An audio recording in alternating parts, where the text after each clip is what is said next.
সিকিমের নামচিতে ভয়াবহ টানেল বিপর্যয়। সোমবার দুপুর টানেল তৈরির কাজ পরিদর্শন করছিলেন অফিসাররা, সেই সময় বিপর্যয়। কোথায় এই দুর্ঘটনা, কেন এই বিস্ফোরণ হলো, দুর্ঘটনা কি এড়ানো যেত না, হেডরেস্ট টানেল কি, আজকের এই ভিডিওতে দেব সেই সব তথ্য। নিউজ 18 ডিজিটালে স্বাগত, আপনাদের সঙ্গে আমি তমশ্রী। সিকিমের নামচি জেলার সামারদুং এলাকার তিস্তা জলবিদ্যুৎ স্টেজ 6 প্রকল্পের টানেল। সোমবার দুপুরে সেই নির্মীয়মান টানেল পরিদর্শনে যান অফিসাররা। দুপুর 2টো নাগাদ হঠাৎই নির্মীয়মান সুড়ঙ্গে ধস নামে। ভিতরে আটকে পড়েন বেশ কয়েকজন শ্রমিক। ধসের জেরে সুড়ঙ্গমুখ বন্ধ হয়ে যায়। তারপরেই বিস্ফোরণের বিকট আওয়াজ। প্রাথমিক তদন্তে উঠে এসেছে যে মিথেন গ্যাস লিক করার কারণেই এই বিপর্যয়। এই বিষাক্ত গ্যাস লিক করার পরেই সুড়ঙ্গের ভিতরে বিস্ফোরণ হয়। বিষাক্ত গ্যাস ভর্তি সুড়ঙ্গে আটকে পড়েন শ্রমিক ও ইঞ্জিনিয়াররা। গত কয়েকদিন ধরেই টানা বৃষ্টি হচ্ছে এলাকায়। লাল সতর্কতা জারি করা হয়েছে।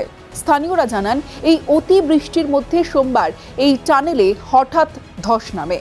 ঘটনার পরেই উদ্ধারে নামে নামচি জেলা প্রশাসন, এনএইচপিসি কর্তৃপক্ষ, এনডিআরএফ, এসডিআরএফ, সিকিম পুলিশ ও সেখানকার দমকল ও জরুরি পরিষেবা বিভাগ। সিকিমের নামচিতে ভয়াবহ টানেল বিপর্যয়ে ক্রমশ বেড়েই চলেছে মৃতের সংখ্যা। বুধবার সকাল থেকে শুরু হয়েছে ফের উদ্ধার কাজ। বিষাক্ত মিথেন গ্যাস উদ্ধারের পথে সবচেয়ে বড় বাধা। টানেলে থাকা মিথেন গ্যাস এবং অক্সিজেনের অভাবে সমস্যায় পড়েন উদ্ধারকারীরা।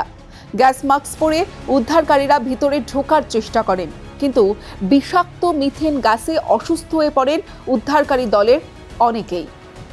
নির্মীয়মান 7 কিলোমিটার দীর্ঘ হেডরেস্ট টানেল, 3 কিলোমিটার টানেল ইতিমধ্যেই তৈরি হয়ে গিয়েছে।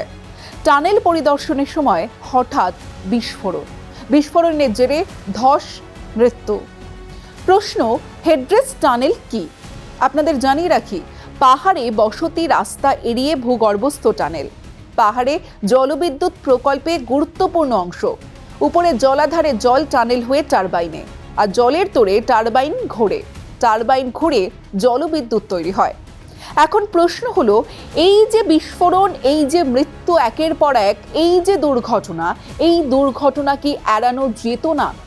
টানেলে ঢোকার আগে মিথেনের খোঁজ কি সম্ভব? আপনাদের জানাবো, এখানে টানেল খুঁড়তে টিবিএম ব্যবহার করা হয়। এই টিবিএম আমরা দেখেছি কলকাতা মেট্রো টানেল খোঁড়ার কাজেও, জোকা এসপ্ল্যানেড মেট্রো প্রকল্প। আর সেখানে আন্ডারগ্রাউন্ড সুড়ঙ্গ তৈরিতে ভিক্টোরিয়া মেমোরিয়াল মেট্রো স্টেশন পর্যন্ত প্রথম পর্যায়ের সুড়ঙ্গ খোঁড়ার কাজ সাফল্যের সঙ্গে শেষ হয়েছে। আধুনিক এই টানেল বোরিং মেশিন দুর্গা। এর ফলে ভিক্টোরিয়ার কোল ঘেঁষে তৈরি হয়েছে পার্পল লাইনের প্রথম দফার টানেল। পরিস্থিতি খতিয়ে দেখতে ঘটনাস্থলে সিকিমের মুখ্যমন্ত্রী। ঘটনায় শোক প্রকাশ মুখ্যমন্ত্রী প্রেম সিং তামাংয়ের। মৃতদের পরিবার পিছু 4 লক্ষ টাকা আর্থিক সাহায্য, আহতদের 50,000 টাকা সাহায্যের ঘোষণা করেছেন সিকিমের মুখ্যমন্ত্রী। শোক প্রকাশ করেছেন প্রধানমন্ত্রী নরেন্দ্র মোদী। মিথেন গ্যাসের দৃশ্যমানতা ইতিমধ্যেই কম। এরই মধ্যে ফের শুরু হয়েছে উদ্ধার কাজ। মনে করা হচ্ছে এখনো পর্যন্ত বেশ কয়েকজন আটকে আছেন ওই টানেলে। তবে তারা কি অবস্থায় আছেন তা বোঝা না গেলেও উদ্ধারের পর পুরোটা স্পষ্ট হবে। আরও আপডেট পেতে অবশ্যই দেখতে থাকুন নিউজ 18 ডিজিটাল।